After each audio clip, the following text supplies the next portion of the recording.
guys, we had a little technical difficulty. So I am James Early, Chief Investment Officer of BBAE. I'm going to talk about zero downside ETFs today. These are a new class of ETFs that started really just last year, and they've got people curious. So let's talk about like what they are, who they're for, how do they work, what are the downsides, and also Q&A. So we'll talk about zero downside ETFs, but if you got any questions about really anything, I'm happy to answer those questions right now. So let's talk about zero downside ETFs specifically. What are they? Well, they're a modification of something called buffer ETFs. Buffer ETFs cap the upside, meaning you got upside to a certain point, but a portion of your downside was reduced, and those started in 2018. But they didn't cap all of your downside. You lost money to a certain point, then you were protected, and then below that, you'd lose money again. So it kind of like protected you in the event of like a most likely loss scenario, but it wasn't a 100% loss protection. So you absorbed the small losses and you absorbed the really big losses, but you were protected in the middle. The zero downside ETF is a modification of that protects you 100% of the way through. They use options, and they set those options contracts up at the inception of the ETF. And so they tend to have 1 year or 2 year lives. There's just a handful of them right now. Okay, hold on. I just heard there is no sound. Okay, so here we go. A handful of them right now. They also have rather high expense ratios, about 0.7%. A few are a little bit below, some are a little bit above, but roughly around there. It's not the end of the world, but it's higher than average. They started last year, I mentioned, and these buffer ETFs that they came from started in 2018. So here's an example of one. This Calamos no downside ETF. You can see at the bottom, this outcome / performance, current cap, current net. Now, what that is, the current protection level, 98%. Because these are set up with options contracts, the zero downside ETFs are they technically cap and protect at precise levels at the very beginning of their lives. And if you buy them that first day, you basically get that level of protection. If you buy them later on, if the price has gone up or down, you get a slightly modified level of protection, because again, they're designed to offer that performance from the starting price. And so if the starting price moves, then you'll get a little bit different protection. I mean, you'll still get protected, but it will be slightly different. So in this case, this one, it's not quite protecting 100%. It's protecting 98.19%. Well, you know, for most people, that's probably substantially close to 100%. But just to be clear, it's technically not 100%. So that's how that works. These guys have almost $100 million in this ETF. It's not a huge ETF, but it's not a tiny little one. I mean, there are ETFs that have, you know, $5–10 million. This is big enough to be taken seriously. It's not a rinky-dink ETF. Here's another one. This is the first one, the Innovator Equity Defined Protection ETF. This is also based on the S&P 500, the SPY ETF technically. I'll explain a little bit about how they work in a second, but Innovator also has one that's based on the NASDAQ 100, so a little bit more techy as well. And this expense ratio is probably hard to read on this slide, but I want to say it's 0.71 or 0.72%. So right around that 0.7% expense ratio level. So just like I mentioned. All right, so how do these things work? Because they do seem kind of wonky. Well, it's a couple of step process. They first of all, they get money from two sources besides the actual expense ratio, which you pay, right? That's at the bottom there. But they get money from keeping the dividend, first of all, and from selling out of the money call options. So that's the cap. So in the case of the Calamos one, it's a 1 year term, and it's capped at about 9.3%. The Innovator was a 2 year term, and they capped it at 18%, if I recall. So you don't get upside past that because these guys have sold a call option. So the stuff will get called away, essentially. That's the meat of the ETF. They buy in the money call options. to provide the exposure. Then they sell out of the money call options to provide the cap. Okay. Then they buy it at the money put to provide the downside protection. And they charge you a fee for doing all that, of course. And so in theory, you could do all this yourself. It would take some legwork.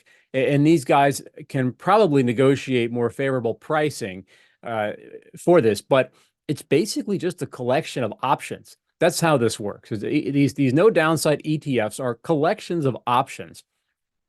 So so the next question, I guess, would be, if these are options, if these do offer this risk return profile, who are they for? Well, at least in the US, we have something called an annuity. An annuity is like a perpetuity type of payment stream.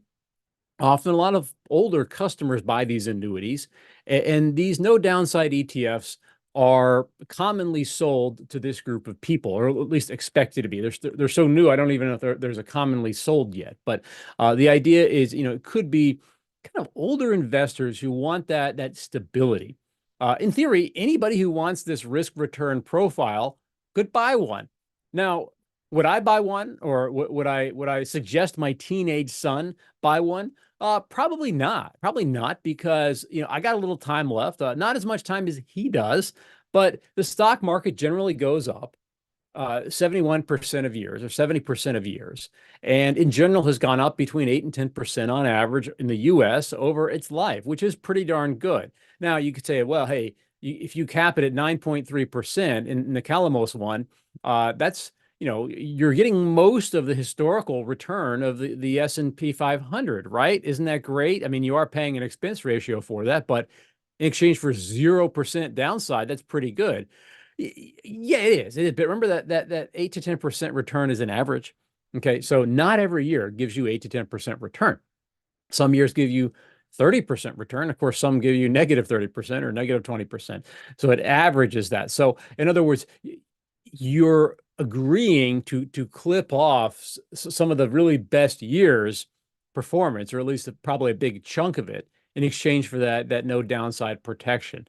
So is it worth it? I don't know. It depends on your risk return preferences, frankly. There have been studies, at least one from UCLA, showing that the pain of a loss is roughly felt 2 to 2.5 times stronger by people than the pleasure of an equivalent gain. And if that's true, especially if it's true for you, a zero downside ETF could make sense. If you're someone who just doesn't want losses, but yet you still want to participate in equity markets, a zero downside ETF could make sense. Now, if you're a very young person, if you're starting your kid's brokerage account and you want it to grow from $500 when they're born to $500,000 by the time they're age 70, that's close to a literal number based on the historical average return of the S&P 500, then I would say you absolutely do not want a zero downside ETF, because you're going to minimize your kids' returns in that scenario. However, if you're 10 years from retirement, you're 5 years from retirement, and you don't want the losses, you just couldn't, you don't have the time to wait to make back the money from a loss, even though you believe long term the S&P goes up, then it could make a little bit more sense for you. So what are the downsides of no downside ETF? Well, okay, everything has some downside. Obviously, the fees are one. The expense ratios are higher than average. And then I mentioned earlier that you only get that full protection if you buy at the very inception. If you buy later than the start date, you get something less, or something more. It depends on where the markets have moved. But in other words, the numbers, because they're a fixed options contract, they only apply when you first buy. And that's can be a little bit confusing too, although on their web pages, some of these companies explain it pretty well. And there's no credit risk. That's the key point. Somebody says, what happens if the company goes bankrupt? Well, I mean, yeah, that'd be a hassle, but you're dealing with the options markets and the options clearing corporation, which clears options trades. I believe that's his name. And I think they pretty much never had any problems. So you're not dealing with the counterparty of the ETF company. Okay, they're just the conduit. You're actually dealing with the U.S. publicly traded options markets, and this is a contract. So you're basically safe. There's not a downside in the sense of credit risk. There's no catch that way. And if you hear about these things and you decide they're not for you, but you want something a little bit softer, maybe a little bit cheaper, you could check out some of these buffered ETFs. You know, I don't own any of these, and at BBA we're not endorsing or non-endorsing any of them. We have no particular position. I'm just presenting them because there's something that's hit the market, and I think people are wondering about it. So that's what I got for today. I certainly welcome any questions. I'm going to switch the view back to the YouTube view and see if we got anything, and we'll go from there. So if you have a question and you're just a little bit shy to ask it now, no problem. Just send it over and we'll see what we can do to help. So all right, so I am back here. I'm just going to check the YouTube and see if we got anything. Hold on a moment. Okay, so I'm not seeing any questions, which is all good. I just want to thank everybody for watching. Oh, somebody says, thank you for sharing. I appreciate, yeah, thank you for thanking me for sharing. That's kind of you. It really means a lot to us when you guys show up. So if anyone has any feedback or if you want us to bring back the Jungwin, we're happy to do that. We just wanted to try this because we know some of you guys are pretty savvy with English. And that's what we got. Okay. Is there any option strategy you frequently use? We do have a quick question. You know, I used to do more options when I was in the hedge fund space, and that was a long time ago, guys. That was 2021. No, 2001. So it's now 2024. So that almost a quarter of a century ago. You know, covered calls a little bit lately. You know, if I think I've got something, a stock that's dead money that is not likely to go up a lot more, I'll write some covered calls. I am much more likely to sell options than I am to buy options. Okay, I think buying options is I mean, it's just like the casino, right? Most of the time, the casino wins and you lose statistically. When you sell options, you are the casino. When you buy options, you are the gambler. It's not quite that extreme, okay? But in general, I'm an options seller more than I'm an options writer. So really just selling covered calls. You know, I would say if I had to do more, you know, maybe I'd buy a protective put from time to time. But frankly, I don't even do that in real life because most of my stocks are pretty safe. My own way of investing, I would say, is surprisingly low maintenance. You know, I almost want to spend as little time on it as I can. I buy something and I check my stocks only a couple of times a year, and that's sort of hard or easy depending on how you want to look at it. When you work in the investing space, it's tempting to be overactive, but I try to discipline myself and not check too much because I'm investing for the long term. I don't even think we need daily trading. You know, we could have a weekly trading price for companies, or maybe once a day clearing price. I definitely don't think we need 24-hour a day trading in stocks like people are proposing now in the U.S. market. I think it pulls us in the wrong direction. Company economics just don't change that quickly. And so I've set my portfolio up and my expectations up to manage for a multi-year time period. I'm not a frequent trader. I'm not a frequent checker either. So getting back to the question, yeah, I don't do anything fancy. I don't do anything fancy. You know, in the hedge fund world, sometimes we take a long position, sell a covered call, buy a protective put. But that was basically it. Nothing too wild. Okay, got one more question. How often will you see your stocks? Oh, well, I accidentally answered that question without even noticing it. I'm trying not to. Okay, yes, agree. Don't try to check them too frequently. I definitely don't check mine too frequent. Like I said, a couple of times a year, maybe every quarter. You know, what I try to do is match my expectations with my time horizon. I think a mismatched set of expectations and time horizon is one of the biggest challenges or biggest weaknesses of most investors. And it's not so much their fault, it's the financial media pulls in that direction. So maybe every 3 months, every 4 months. Okay, Ben asks, what are your personal views on the market right now, bullish or bearish? You know, I think U.S. unemployment is going to get a little bit worse. I think stocks are not cheap. If you look at Warren Buffett, and I was at the Omaha Berkshire Hathaway annual meeting last week, and we made a bunch of videos. He sold in the first quarter of 2024. He bought, I think, $1.7 or $2.7 billion in equities, U.S. equities, and he sold $20 billion. Okay, so he was a net seller of $17.3 billion. So he sold a lot more than he bought. And that says something about what at least Warren Buffett believes about U.S. stocks. So I think they're not cheap, but I think just as Buffett is doing, there's still some buying to be done. I'm looking at emerging markets also. Emerging markets have been cheap for a long time. They were awesome from like 2001 to 2011 when the U.S. dollar was going down. Then the U.S. dollar got strong after 2010, after the financial crisis of 2008, 2009 in the world. There was a flight to quality. Money went to the U.S. Money went to the U.S. dollar, and that is what hurt emerging markets. So maybe at some point they could come back. So I'm looking at those, and if I were a buyer of stocks right now, I might look at some of the smaller stocks too.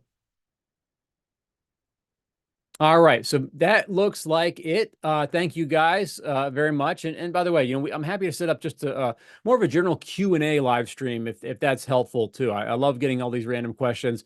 It's fun and happy to give you whatever is on your mind. So thank you very much. Certainly appreciate your showing up. Feel free to toss any more questions to us via email. Okay, what's your opinion about Abel? Okay, well, the questions keep coming. Okay, so Greg Abel is, I think Greg Abel, for those who don't know, he is sort of the upcoming CEO of Berkshire Hathaway. Warren Buffett and Charlie Munger actually have several replacements, and he is the closest thing to an overall CEO. Ajit Jain is going to head insurance. Greg Abel currently runs Berkshire Hathaway Energy, and he currently oversees the private companies in Berkshire Hathaway's portfolio. Berkshire Hathaway has public companies like stocks. They also have private companies. Greg Abel, so look, I think he's a competent guy. There's no question in my mind. I was surprised that Buffett made him head of capital allocation at Berkshire. He basically said, we didn't see Todd Combs and Ted Weschler at all at the meeting. Those guys were supposed to be the chief investment officers in the making, okay? And for a long time, everybody said, okay, Todd and Ted, and they're smart guys. And I thought that they were just kind of like laying low and they were going to come up more. We didn't even see them. And instead, Greg Abel, who is a business operator, not a professional investor, he's a business operator. He is now head of capital allocation. So basically, Buffett gave him a promotion and kind of like pushed down Todd Combs and Ted Weschler. And I was surprised by that. And a number of my investing friends were surprised by that also. So look, what do I think of his competency? I'm sure it's great. He's not going to he's not an exciting speaker. I think I wrote or mentioned there was a lady who asked a question about Berkshire Hathaway Energy, about, why don't you guys have more solar in Nevada? And Greg Abel gave a most boring answer. Blah, blah, blah, blah. I couldn't remember a thing. And then Buffett said, well, we'd like to have more solar, but the sun doesn't shine at night. And that's the real, that's the zinger. That's the kind of the Warren Buffett style answer. So he does not have the personality to fill a big arena full of people like Buffett or Munger does. But I think he's okay. That's my short answer. Oh, thank you. I really love your point of view. Well, thank you. I love your feedback. I really appreciate that. Thank you for doing this, and thanks for joining us here. So guys, I hope this was helpful. I can go ahead and wrap this up now. Happy to do more of these. Thanks for coming. And any topic ideas, anything that would be helpful, please let us know. Okay, I do this for you. I do this for you, and I want to make you happy. So tell me how I can help, and I am happy to do that. So with that, I will sign off. Thank you guys very much. 再见。